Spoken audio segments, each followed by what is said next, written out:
The 2023 trade deadline was a very eventful one.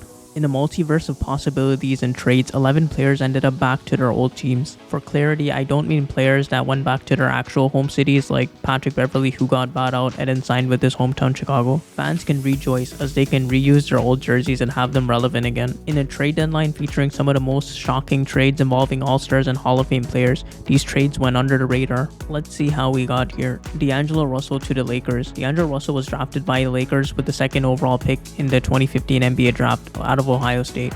The Los Angeles Lakers select D'Angelo Russell from The Ohio State University. But due to the Nick Young video recording incident after 2 seasons with the Lakers, he was traded to the Nets in the 2016 offseason where he became an All-Star for a season. On the Lakers, he was quite a meme-worthy player, constantly appearing on Shaqtin' a Fool, but showed flashes of potential. After the Nets traded him ironically to get KD, who was also traded in this NBA trade deadline, he ended up on the Warriors, but they struggled to win and his fit with Curry wasn't great. This sent him to Minnesota to play alongside his best friend Karl-Anthony Towns. This ultimately came to an end as they didn't see him as a winning player, and with his contract expiring this summer, they wanted to get some pieces back before letting him walk. This sent him to the now desperate Lakers, a full circle from where he was drafted. D'Lo was originally traded to the Nets for a pick that became Kyle Kuzma. Kuzma was then later traded for Westbrook. Westbrook was then traded to end up with D'Lo again. Spencer Dinwiddie to the Brooklyn Nets. Dinwiddie returned to the Nets as part of the trade that sent Kyrie Irving to the Mavericks. Dinwiddie originally signed with the Nets in December 2016. Dinwiddie was then acquired by the Washington Wizards in August 2021 as part of the 5-team trade that sent Russell Westbrook to the Lakers. So that same Westbrook to the Lakers trade was actually what led Dinwiddie to the Wizards. Now caught in another superstar trade, Dinwiddie goes back to the Nets in the Kyrie trade. TJ Warren to the Phoenix Suns. Warren returns to Phoenix as part of a blockbuster deal that included Durant as a package deal from the Nets. Warren actually began his career with the Suns as the 14th overall pick in the 2014 NBA draft, but was traded to the Pacers in 2019 for cash considerations. TJ Warren said it's very disrespectful to see me traded for that. No one wants to get traded for cash. On the bright side, he was traded for a lot more this time around. John Wall to the Houston Rockets. Wall was dealt back to the Rockets as part of a 3-team trade between Houston, the LA Clippers, and the Memphis Grizzlies. Wall was originally traded from the Wizards to the Rockets in 2020 in exchange for Westbrook. Wall's tenure in Houston resulted in a mutual buyout agreement at the end of the 2021-2022 season, as the teams wanted to prioritize playing time for their young guards. Now Wall is headed back to the Rockets, who are one of the NBA's worst teams this year and still heavily in a rebuilding process that he wanted to exit last season.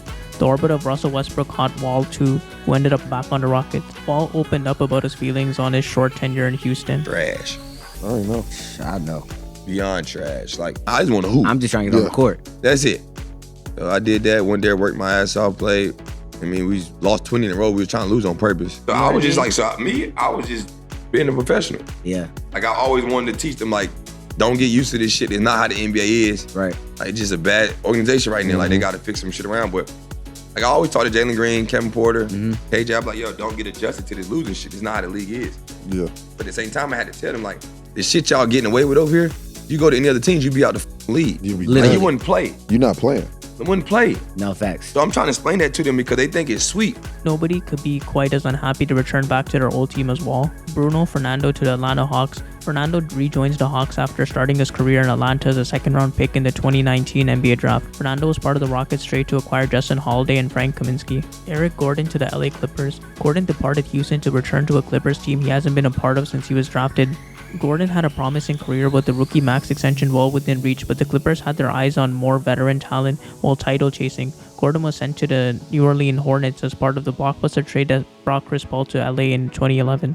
Now it's come full circle as a 34-year-old veteran will be paired with Kawhi Leonard and George on a stacked team with veterans hoping to be title contenders. George Hill to the Indiana Pacers. The Milwaukee Bucks shipped Hill back to Indiana along with Serge Ibaka and Jordan Nwora for Crowder and a bevy of picks. Hill originally played for the Pacers from 2011 to 2016 on the Indiana teams that are perennial contenders in the Eastern Conference.